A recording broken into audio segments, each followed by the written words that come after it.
Today, on the latest episode of Game Grinds, Jim takes his mysterious original Xbox to a local retail store to determine if he got a deal or a dud. Oh.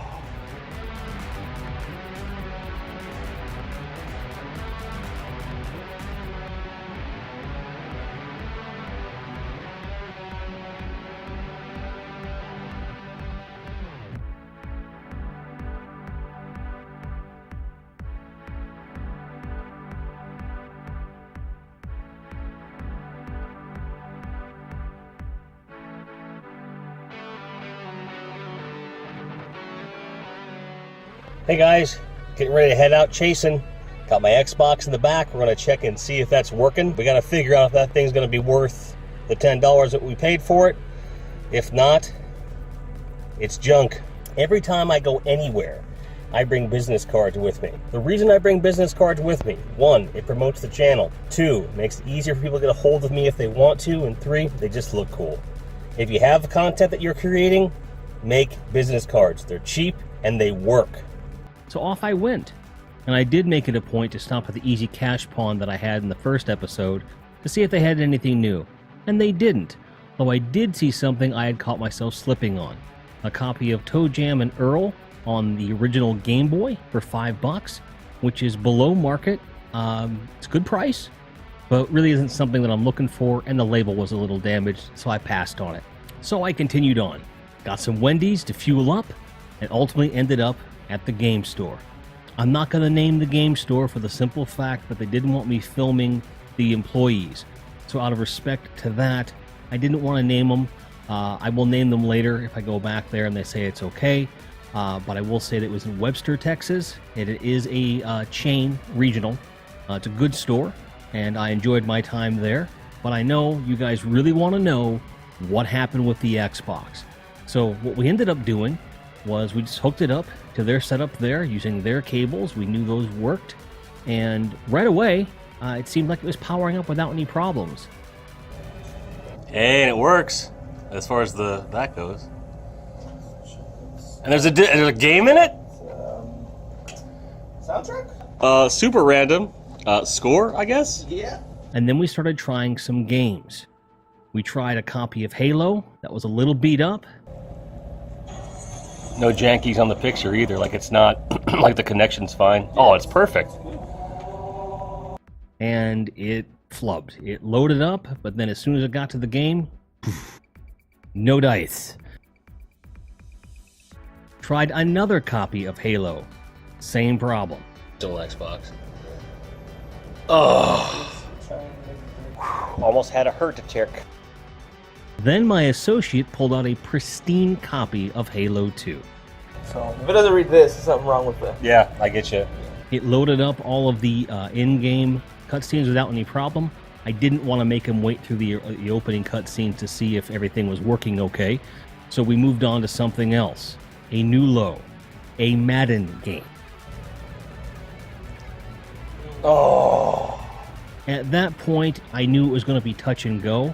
We tried something else. I think it was an NCAA basketball game. It was at this point that my phone started giving me problems. I'll go into that a little bit more later. But that NCAA basketball game loaded up and played without any issues whatsoever, leading us both to believe that there's probably some dust floating around in there, maybe some on the lens. I crack it open and clean it out. It's probably going to be just fine. The Xbox lives. So my original reasoning for going to the store was great. I have a working Xbox for $10. Not a problem.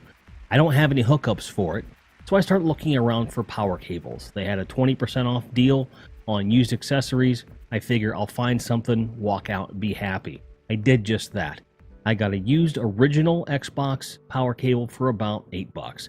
I could have gotten an aftermarket for cheaper, but I was already here. The guy had done so much to help me out. The least I could do was pay them, their regular price just to show that I appreciated it. Those of you that follow me on Twitter might be aware of a little challenge called the Monopoly Hand Challenge between me and Jay of the Game Chasers. He has not accepted this challenge, but he's getting a kick out of the back and forth. And this revolves around the Genesis version of Monopoly. And it also happens in the SNES one, but it started with Genesis. What happens is when you go to roll the dice in Monopoly, your hand comes up on screen like this, with this weird protrusion of your finger, like this. It's really, really weird. And it shakes, and it's a little weird. And we were just laughing like hyenas throughout the whole thing. And I decided I have to have a copy of this game. So I went looking, and I found a few loose carts of it on Genesis. And so I walked around the store with one of the carts in my hand. After doing a pretty thorough once-over of the store and deciding there wasn't anything else I really wanted today, I decided to stick with Monopoly. I decided, though, to look over at the Genesis carts one last time because I hadn't given them a thorough look. To my surprise, there were 3 complete in-box copies of Monopoly on the Genesis. 2 in cardboard, which were in very good shape, and 1 inside the case, complete with manual. This is my copy of Monopoly on the Sega Genesis, complete. As you can see, the manual is a little messed up, but it's usable, and he knocked a few bucks off for my trouble, which I appreciated. Certainly Monopoly is a very important game, not to the collecting community or to me personally. However, I have a connection to the game because of the fact that me and Jay were joking around in his chat about it, and we have this thing going on, so it made sense to buy it, have it on the shelf to always have a memory of good old Monopoly hand. On my way back, I decided to stop off at a pawn shop I'd never been to before. They had a handful of games, nothing really terribly exciting, but they did say they get stuff in from time to time, so now I have a new stop that's pretty close to home. All in all, it was a really good day. I got to get out, get a little bit further away from home, go to a store I'd never been to before, start establishing a relationship with the folks there, which I'm really grateful to be able to do. But if one thing is clear, it's that I really need to start venturing closer to Houston proper, where there's a lot more stores. And the stores that are there are going to have a wider selection because they're catering to the in-city people. They're more specialty stores, whereas this one is directly across from a GameStop and is designed to not only compete with that GameStop, but just be a place that someone can go if they don't live right in the city and they need something right away. As a matter of fact, there were at least 3 or 4 customers that came in, went right to the case, and grabbed some mid-level carts. They knew exactly what they wanted, grabbed them, didn't haggle, out the door they went. And that's not really the experience that I'm going for. I want something where there's a wider array of things, not just commons with a few, set piece items. I want to be able to dig and really find some stuff. And there are definitely retail stores for retro gaming in Houston that allow you to do that. This one just doesn't happen to be one, at least not this particular location. So it was great. It's good to know I'm going to be able to get back out there from time to time if I do need something quick. But ultimately, for this to really move forward, I need to start hitting flea markets and proper stores in the Houston area. So it was a learning experience and I had a great time. I'm super stoked that the Xbox is working and I cannot wait to start using it in earnest.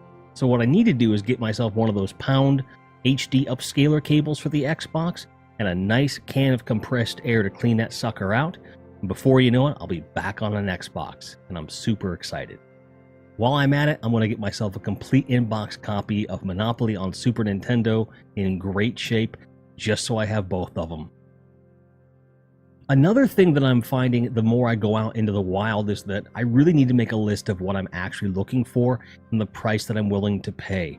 It's something I've never done before, and it's a no-brainer. Everyone else seems to do it. I need to start doing that. I hope you enjoyed this episode. If you're new to the channel, please hit the subscribe button at the bottom. Would appreciate you clicking the notification bell so you don't miss anything, whether it's a discussion or a collecting video or a grinds episode. We want you to see it all and really get involved in the community.